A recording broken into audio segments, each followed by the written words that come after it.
आप देख रहे हैं क्राइम पेट्रोल इंडिया, आवाज हिंदुस्तान की। उत्तर प्रदेश के मऊ जनपद में मोहम्मदाबाद तहसील के सेतपुर गांव में खुली बैठक द्वारा कोटेदार का चयन होना था, जिसमें 2 कोटेदारों के लिए वोटिंग गांव वालों द्वारा की गई, जिसमें एक पक्ष को 512 वोट और दूसरे पक्ष को 517 वोट मिले। नियमानुसार 517 वोट आए कोटेदार को चयनित किया जाना चाहिए था, लेकिन एडीओ पंचायत की अध्यक्षता में हुई इस बैठक में एडीओ पंचायत ने 512 वोट आए हुए व्यक्ति को विजेता घोषित कर दिया, जिसके बाद ग्रामीणों ने आक्रोशित होकर एसडीएम कार्यालय का घेराव कर दिया। जानकारी पाकर उप जिला अधिकारी मोहम्मदाबाद ने ग्रामीणों को भरोसा दिलाया कि आपके द्वारा दिए गया प्रार्थना पत्र की जांच की जाएगी और जो भी दोषी होगा उसके खिलाफ कड़ी कार्रवाई की जाएगी। वहीं विजेता व्यक्ति का कहना था कि यह धांधली ग्राम प्रधान के दबाव में आकर एडीओ पंचायत द्वारा निर्णय लिया गया, जो कि सरासर गलत है। कोटे के मतलब चयन के लिए खुली बैठक हुई थी, तो उनपे आपका ये कहना है श्यामजीत कुमार जी का कि जो खुली बैठक हुई वही सही तरीके से नहीं हुआ है। इनको कुल वोट मिला था 517, लेकिन 512 जिनको मिला था पारस जी को, उनको विजयी घोषित कर दिया गया उनके पक्ष में करने के लिए। बस यही आपत्ति है, मैं जांच करवाता हूँ इसका अग्रिम कार्रवाई के लिए।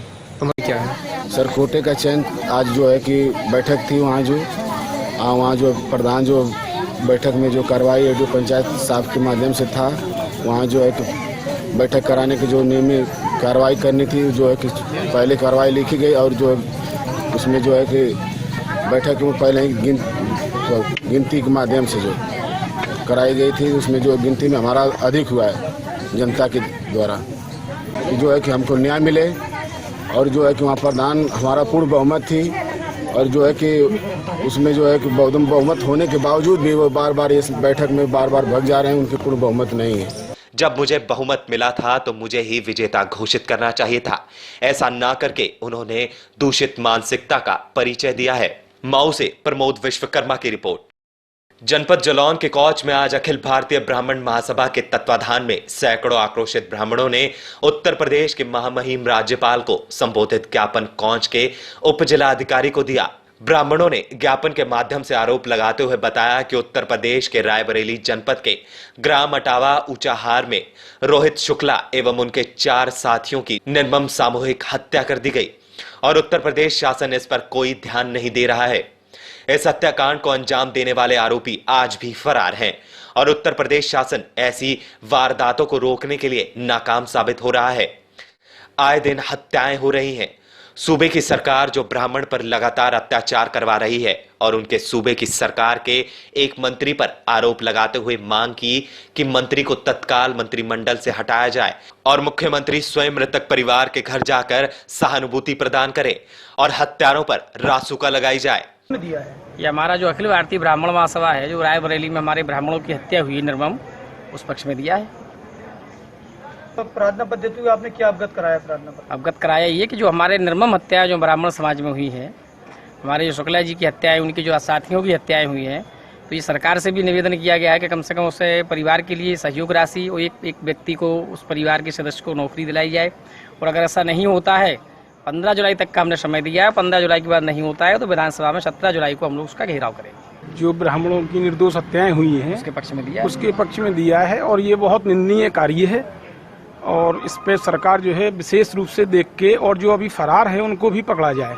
एक व्यक्ति अभी जो फरार है उसको भी पकड़ा जाए। हम सभी और मृतक के परिवार को 50-50 लाख की आर्थिक सहायता एवं प्रत्येक परिवार के सदस्य को सरकारी नौकरी दी जाए।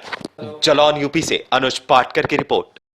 उत्तर प्रदेश के मऊ जनपद के थाना हरदलपुर क्षेत्र के चट्टी तिहारा पर वाहन चेकिंग के दौरान एसडीएफ और मुखबिर की सूचना के आधार पर सीओ मधुबन के निर्देश में एक अंग्रेजी शराब से लदा वाहन पकड़ा गया, जिसे कि तिरपाल हटाने पर देखा गया तो लकड़ी के बुरादे के बीच में शराब की पेटियां लदी हुई थी, जिसमें 765 पेटियां शराब बरामद हुई। कल रात को करीब 9:30 बजे एसटीएफ की सूचना पर थाना हरदलपुर की टीम और एसटीएफ की संयुक्त टीम ने एक तिराहे पर, हल्दरपुर चट्टी तिराहा है, वहां पर चेकिंग प्रारंभ किया। यहाँ पर पानीपत की ओर से एक डीसीएम आ रही थी, जिस पर नीचे अंग्रेजी शराब थी जो चंडीगढ़ मेड थी, और ऊपर से उसमें लकड़ी के नीचे उसको छिपा के रखा गया था, वो पकड़ी गई है। कुल 765 पेटी शराब है, जिसमें 19,620 सीसी है, जिसकी मार्केट कीमत यहाँ पर लगभग 27 लाख रुपए है। उसका ड्राइवर गिरफ्तार हुआ है। चालक है इसका पद्म भूषण ठाकुर, ये सागर मध्य प्रदेश का रहने वाला है। वाहन मालिक का पता चल गया है, ये इसका स्वामी है रणविजय सिंह पुत्र राम कृपाल सिंह, ये अशोक नगर शांति सराय भृगु आश्रम बलिया का रहने वाला है, जिसकी कीमत लगभग 27 लाख रुपए बताई जा रही है। इन सभी शराब की पेटियों को पुलिस ने अपनी हिरासत में ले लिया है। मऊ से प्रमोद विश्वकर्मा की रिपोर्ट। रसोई में सिर्फ खाना ही नहीं बनता, बनते हैं सपने, महकते हैं इरादे। तेज दिमाग और मजबूत शरीर से रखी जाती है ताकत की नींव, तब जाके जुनून की आंच पे पकता है हौसला और आता है जीत का स्वाद। पतंजलि गाय का शुद्ध देसी घी, चैंपियन बनने की ताकत। उत्तर प्रदेश के मऊ जनपद में जिला अस्पताल का बदहाली का आलम यह हो गया है कि अब मरीजों का धैर्य भी टूटने लगा है। 3 दिन से बिजली न होने की वजह से लोग अस्पताल में नाक पर रुमाल रखकर घूमने के लिए मजबूर हैं। मुख्य वजह यह थी कि 3 दिन से शौचालय और कमरों की सफाई न हो पाने की वजह से मरीज और उनके तीमारदार तो परेशान थे ही, मिलने आए लोग भी नरकी अस्पताल को देखकर सरकारी तंत्र पर सवालिया निशान उठाते रहे। आप तस्वीरों में साफ देख सकते हैं कि मरीज के तीमारदार बाल्टी और बोतलों में बाहर से पानी ले जाते हुए दिख रहे हैं। क्यों पंखा नहीं चल रहा है? लाइट नहीं है। कब से नहीं है? 1 घंटे से। केवल आज ही नहीं कि और इसी तरह कल भी कटा था। पानी भी नहीं है और नर्स मतलब बुलाने जाते हैं तो कोई सुनता भी नहीं है।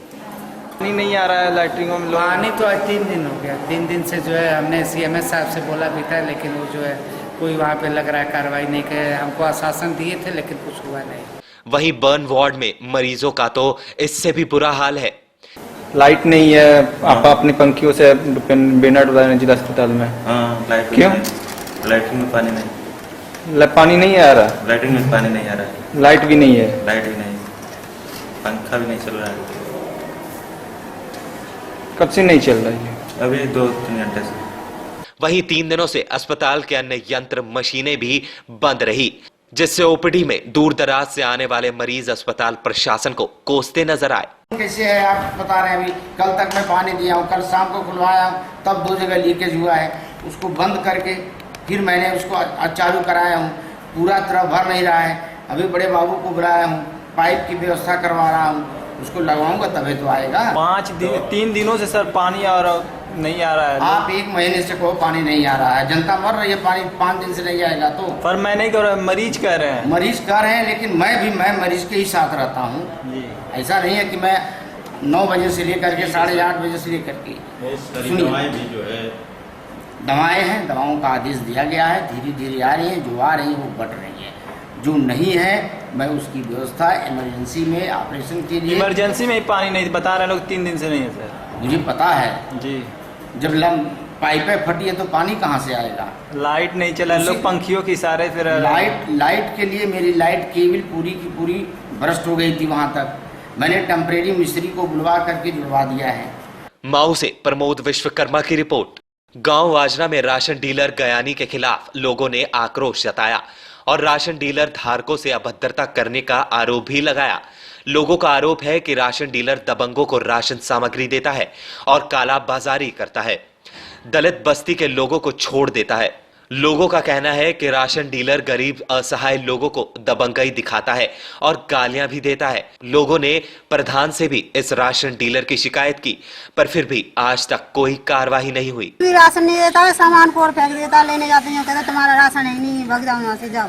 हमारा राशन तो भी काट दिया। लोग कहती है तो मैं अपने घर से तू जब तुम्हारा नाम से नहीं आ रहा है तो नहीं अब तुम्हारा काटेगा। हम तो सब दिया है, जब भी काट में और पैसे वाले के जो गरीब रेखा के बनने और जो गरीब हैं इनके लिए राशन नहीं, राशन कार्ड ही नहीं है, पैसे वाले हैं उनके लिए राशन कार्ड है। उनके जांच करी जाए और जांच से मतलब गांव के खिलाफ मतलब सब कानूनी कार्रवाई करी जाए।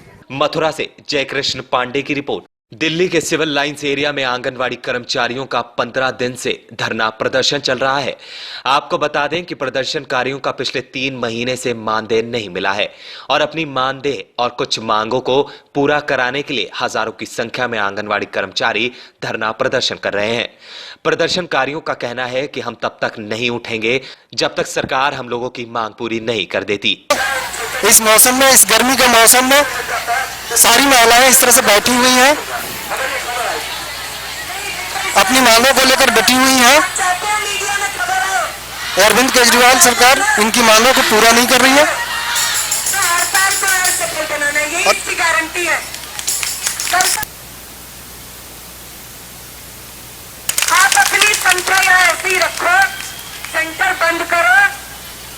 थोड़ा दिल्ली में हाहाकार मचेगा तो मीडिया भी आएगी, बहुत देर तक अनदेखी नहीं कर सकती है। हमें एक ही काम करना है, हड़ताल को सफल बनाना है, हड़ताल को सफल बनाना है, हड़ताल को सफल बनाना है। हमारा एक ही काम है ना? क्या बात बोली जाती है, कर्म कर, हल्की चिंता मत कर। तो कर्म करो, कर्म करते जाओ, करते जाओ, करते जाओ, फल का पार्टी देगा।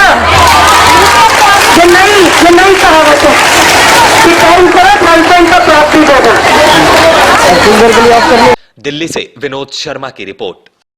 अलीगढ़ खैर तहसील में एसडीएम रहे पीडी गुप्ता को खैर तहसील अभिवक्ताओं ने बधाई दी। तहसील प्रगढ़ के सभागार में कार्यक्रम का आयोजन किया गया, जिसमें खैर में रहे एसडीएम पीडी गुप्ता को सभी अभिवक्ताओं ने फूलमाला पहनाकर स्वागत किया तथा पीडी गुप्ता के कार्य पर सभी अभिवक्ताओं ने प्रकाश डाला और पीडी गुप्ता को प्रतीक चिन्ह देकर सम्मानित किया गया। विदाई समारोह में सिविल बार के जज सहित तहसीलदार व अभिवक्ता मौजूद रहे। अलीगढ़ से पंकज बघेल की रिपोर्ट। छाता मथुरा के केडीएम पब्लिक स्कूल खायरा में महज 10 साल के 2 बच्चों ने अनोखा आविष्कार कर दिखाया। एक ऐसी जेसीबी बनाई जो सिर्फ हवा से चलती है।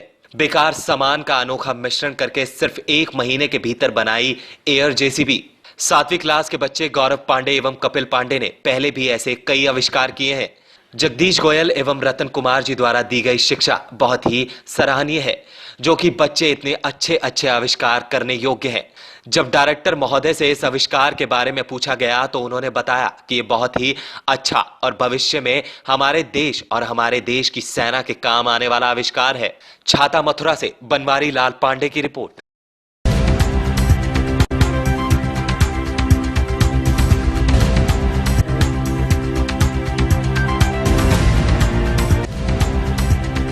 आप देख रहे हैं क्राइम पेट्रोल इंडिया, आवाज हिंदुस्तान की।